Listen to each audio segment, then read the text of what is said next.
ناظرین السلام علیکم۔ اس وقت جمعیت علماء اسلام سندھ کے سیکرٹری جنرل مولانا عبدالرؤف فاروقی صاحب ہمارے ساتھ فون لائن پر موجود ہیں۔ مولانا عبدالرؤف فاروقی صاحب سے ہم اس بل اصلاحات کا جو بل ہے جس کے اوپر کافی دنوں سے کافی لیدے ہو رہی ہے، بعض لوگ شروع میں اس کے بالکل ہی اس چیز سے انکاری تھے کہ اس میں کسی طرح کی کوئی ترمیم یا اضافہ یا کوئی چیز کی گئی ہے، لیکن جب بعد میں یہ چیزیں سامنے آئیں تو ابھی بھی ختم نبوت کی جو تحریکیں ہیں ان میں سے کچھ تحریکوں کا یہ کہنا ہے کہ بے شک یہ ایک لفظ کی تبدیلی ہے، لیکن یہ ایک لفظ اپنا پیش منظر اور پس منظر رکھتا ہے۔ تو اس حوالے سے ہم مولانا عبدالرؤف فاروقی صاحب سے جاننا چاہیں گے کہ آپ کا اس حوالے سے موقف کیا ہے کہ یہ تو اب ثابت ہو چکا کہ اس میں ترمیم ہوئی ہے، لیکن اس ترمیم کے مقاصد کیا ہیں، آپ کیا سمجھتے ہیں؟ بسم اللہ الرحمن الرحیم۔ میں شکر گزار ہوں آپ کا اور آپ کے ادارے محفوظ ٹی وی کا۔ یہ انتہائی اہم عقیدے کا اور نازک اور حساس معاملہ ہے جسے کسی صورت میں بھی نظر انداز نہیں کیا جا سکتا۔ یہ الیکشن اصلاحات کا بل ہے جو سینٹ سے منظور ہوا بنیادی طور پر، اور قانون سازی کا طریقہ کار بھی یہی ہے کہ پہلے ایک بل سینٹ سے منظور ہوتا ہے، پھر وہ قومی اسمبلی میں پیش کیا جاتا ہے، قومی اسمبلی اسے منظور کر لے اکثریت کے ساتھ، اور پھر اس پر صدر پاکستان دستخط کر دیں تو وہ قانون بن جاتا ہے۔ یہ مشق ہے، یہ طریقہ کار ہے۔ پھر یہ ہے کہ کوئی بل یا جو ترمیمات ہوتی ہیں ان کے لیے طریقہ کار یہ ہے کہ بہت پہلے سے ایک مسودہ حکومتی پارٹی یا حکومت کے ساتھ مل کر کچھ اور جماعتوں کے نمائندے ایک مسودہ تیار کرتے ہیں، پھر وہ مسودہ قائمہ کمیٹی کو سپورٹ کیا جاتا ہے۔ قائمہ کمیٹیاں جو ہیں اس پر کئی اجلاس کرتی ہیں اور اس کے ایک ایک لفظ کو، اس کے تمام پس منظر کو اور اس کے مستقبل میں اس کے جو نتائج ہیں ان پر بحث کرتے ہیں، گفتگو کرتے ہیں کہ اس سے آئین کی جو روح ہے وہ تو مجروح نہیں ہو رہی، اور پاکستان کے عوام کے لیے اس ترمیم کا کیا اثر ہوگا، یہ سارا کچھ ہوتا ہے۔ اور یہ جو بل ہے یہ اصل میں الیکشن اصلاحات 2018 کا بل کہلاتا ہے کہ 2018 میں جو انتخابات ہوں گے، عام انتخابات، ان کے لیے یہ اصلاحات ہوں گی۔ اس سے پہلے جو سن 2013 میں انتخاب ہوئے ان میں جو اصلاحات تھیں وہ چلی آ رہی تھیں، اب ان میں گویا تمام سیاسی جماعتوں نے ترمیم کرنے کے لیے ایک راستہ نکالا اور اس کے لیے یہ کہا کہ الیکشن 2018 اب نیا مسودہ اصلاحات کا تجویز کیا جائے۔ اب اس میں یہ تقریباً سینٹ میں جو بل پیش ہوا یہ تقریباً 90 صفحات کا ہے، اور اس میں الیکشن کے لیے بہت سے قواعد و ضوابط نئے بنائے گئے، قواعد و ضوابط جو پہلے سے تھے ان میں تبدیلی کی گئی، اور یہ بل پیش ہوا۔ لیکن اس بل کے پیش ہونے سے پہلے ظاہر ہے کہ کمیٹیوں نے اس پر بحث کی ہے، اس پہ غور و خوض کیا ہے، اس کے تمام جو نتائج ہیں ان پر کیا ہے، اور اسی میں یہ بات بھی شامل تھی کہ عقیدہ ختم نبوت سے متعلق نامزدگی جو فارم ہے، یعنی کوئی آدمی جب اپنے کاغذات جمع کراتا ہے قومی اسمبلی کے الیکشن لڑنے کے لیے یا صوبائی اسمبلی کا انتخاب لڑنے کے لیے، تو جو کاغذات جمع کرائے جاتے ہیں ان کاغذات میں جو ایک فارم ہے، وہ فارم کے اندر یہ بات بھی اسے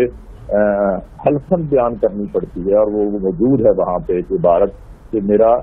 میں خاتم النبیین نبی کریم صلی اللہ علیہ وسلم کی ختم نبوت پر یقین رکھتا ہوں، میں حلفاً گویا یہ اقرار کرتا ہوں، یہ میرا ایمان ہے، میرا عقیدہ۔ لیکن اب یہ ہوا ہے کہ اس میں کچھ تبدیلیاں کی گئی ہیں۔ صرف یہی تبدیلی نہیں ہے کہ حلفاً کہتا ہوں اور اس کی جگہ پر اقرار کے الفاظ شامل کیے گئے ہیں، بلکہ آگے بھی کچھ 2-3 الفاظ ایسے ہیں کہ جنہیں تبدیل کر کے اس حلف نامے کی پوری روح جو ہے اس کو ختم کر دیا گیا، کیونکہ اس کی روح تو یہ ہے، اس کی روح تو یہ ہے کہ قادیانی عام انتخابات میں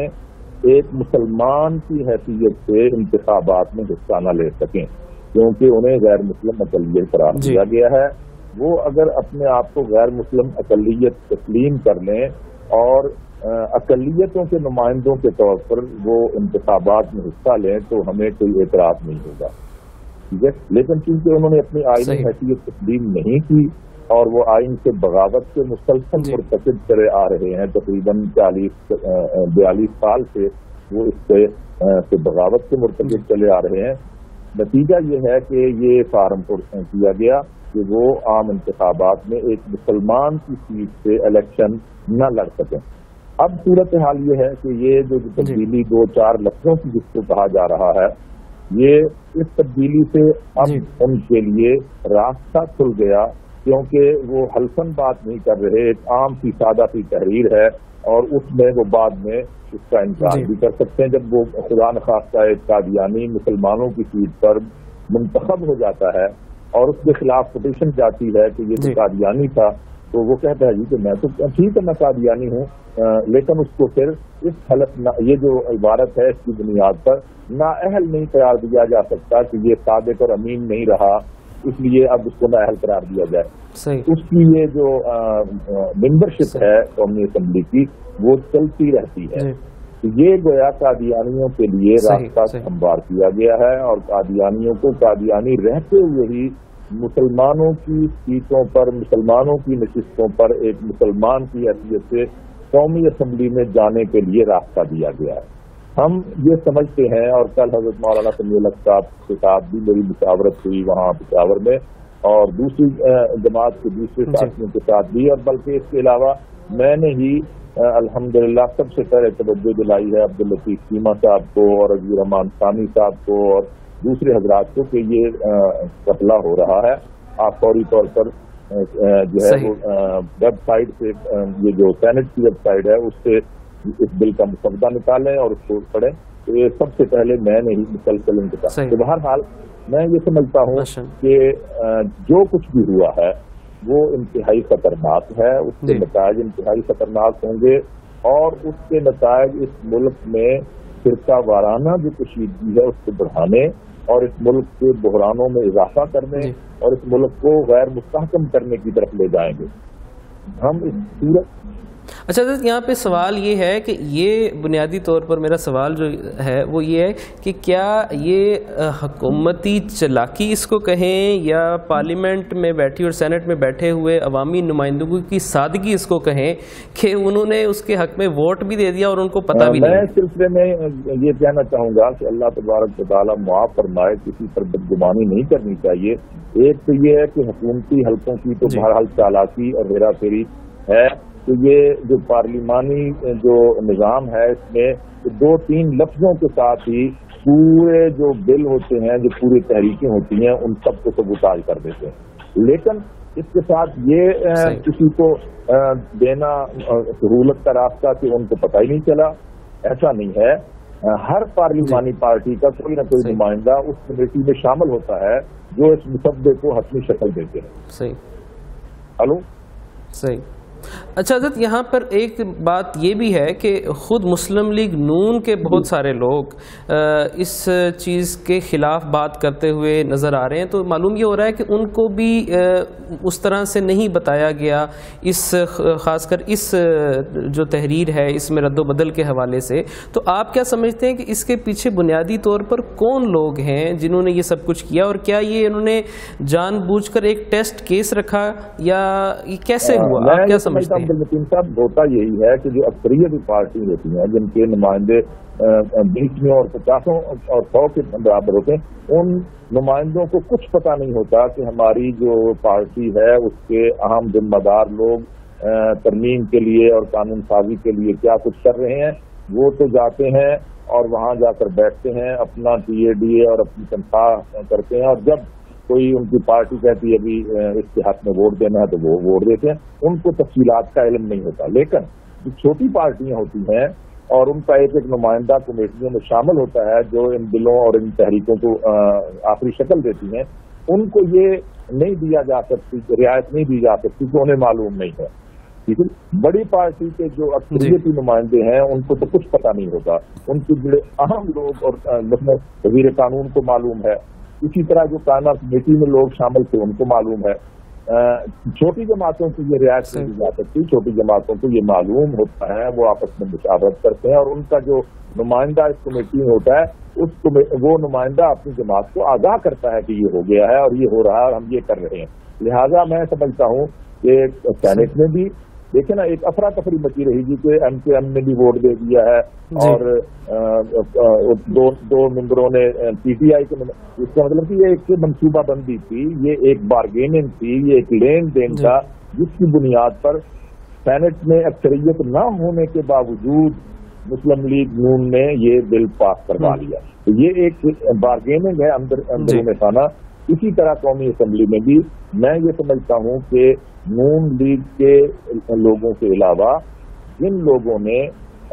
خاص طور پر مذہبی جماعتوں کے جن لوگوں نے ووٹ کیا ہے اس تحریک کے ساتھ, انہیں یا تو تسلیم کرنا چاہیے کہ ہم نااہل ہیں, ہمیں معلوم ہی نہیں ہے کہ آج جو بل پیش ہو رہا ہے اس سے کیا مالہ و معالے ہیں, اور ہم جاتے ہیں اور وہاں جا کر بیٹھ کر ہاتھ کھڑا کر دیتے ہیں, اور یا یہ وہ تسلیم کریں کہ ہمیں معلوم تھا اور ہم نے جو ہے وہ اس کو کوئی اہمیت نہیں دی, اور ہم یہ. تو میں اب سمجھتا ہوں کہ جو لوگ معذرت خانہ انداز اختیار کر رہے ہیں یا اس کی تعویلات کر رہے ہیں, ان کے پاس تعویلات کا کوئی بھی جواز نہیں ہے, اور انہیں باقاعدہ ہماری جو جماعتیں ہیں ملک میں مذہبی جماعتیں, انہیں وہ فہرست لینی چاہیے قومی اسمبلی کے ریکارڈ سے کہ کس رکن نے ووٹ دیا ہے اس بل کو پاس کرانے کے حق میں, اور ان کا محاسبہ کیا جانا چاہیے. بالکل ٹھیک ہے. اور کیا اخلاقی طور پر یہ ذمہ داری ان جماعتوں کی, خصوصاً مذہبی جماعتوں کی نہیں بنتی جنہوں نے جانے یا انجانے میں ووٹ دے دیا اور وہ مسلم لیگ نون کے ساتھ اتحادی کے طور پر ہیں, اور اس چالاکی کے بعد کیا اخلاقی طور پر ان کو مسلم لیگ نون سے الگ نہیں ہو جانا چاہیے؟ اگر تو وہ یہ کہتے ہیں کہ ہمیں معلوم ہی نہیں ہوا اور ہمارے ساتھ مسلم لیگ نون نے چالاکی کی ہے, تو پھر انہیں ان کے اتحادی ہونے سے دستبردار ہونا چاہیے, اور انہیں سمجھ لینا چاہیے کہ اب اتنے بڑے عقیدے کے معاملے پر, ایمان کے معاملے پر اگر ہیرا پھیری بھی کرتی ہے نون لیگ اور چالاکی بھی کرتی ہے, اور انہیں نشہ پلا کے ان سے ووٹ بھی لے لیتی ہے, تو پھر یہ اس قابل نہیں ہے کہ اس کے ساتھ کسی قسم کا اتحاد یا کسی قسم کی معاملت کی جائے. اور اگر وہ یہ کہتے ہیں کہ ہمیں معلوم تھا لیکن ہمیں پتہ, ہم اس کو کوئی اہم نہیں سمجھ رہے تھے, اور ہم یہ سمجھ رہے تھے کہ اس سے کوئی بڑا نقصان نہیں ہوگا, تو انہیں اپنے نااہل ہونے کا اعتراف کرنا چاہیے. بالکل ٹھیک ہے. حضرت آخری دو سوال. ایک سوال تو یہ کہ ایک ایسے موقع پر جب مسلم لیگ نون کی جانب سے ایک وفد امریکہ جاتا ہے اور وہاں ان کو واضح طور پر بتایا جاتا ہے مختلف ٹاک شوز میں کہ ہم تو بڑے لبرل ہیں اور یہ دوسری جماعتیں مذہبی لوگوں کی طرف کافی یہ رکھتی ہیں, تو آپ ان دونوں کا آپس میں کوئی لنک سمجھتے ہیں؟ میں تو یہ سمجھتا ہوں بھائی عبدالمتین صاحب کہ یہ ایجنڈا ہے عالمی برادری کا,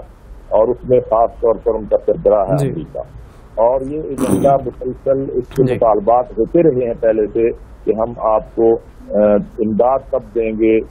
ورلڈ بینک کب امداد دے گا, عالمی بینک کب امداد دے گا, جب آپ اپنے آئین میں سے ان چیزوں کو یا نکالیں,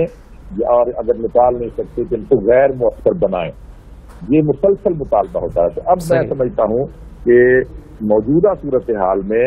امریکہ کے خلاف جو ایک نفرت پیدا ہوئی اس تقریر کے بعد جو امریکی صدر نے کی اور اس نے پاکستان کو دھمکی دی, اس کے بعد پاکستانی حکومت کا اور پاکستانی سول ایڈمنسٹریشن کا یعنی جو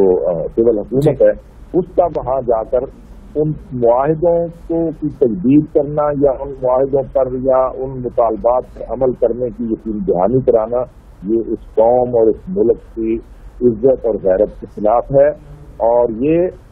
ایک گویا اس وقت جو ہے یہ جو ہوا ہے قومی اسمبلی میں یہ بھی اسی کا حصہ ہے. اب آپ کیا سمجھتے ہیں کہ جو پاکستان کی مذہبی جماعتیں ہیں بشمول جمیعت علماء اسلام سین, ان کا لائحہ عمل کیا ہوگا؟ وہ کیسے اس بل کے خلاف یا اس بل کی ترامیم کو انڈو کرنے کے لیے کیا اقدامات کریں گے؟ میں آپ پر واضح کر دینا چاہتا ہوں کہ صدر پاکستان نے اسی رات اس بل پر دستخط کر دیے تھے, اور ان کے دستخطوں کی بنیاد پر بھی اگلے دن کل جو ہے وہ نواز شریف اپنی پارٹی کے صدر بن پائے گا. ٹھیک ہے,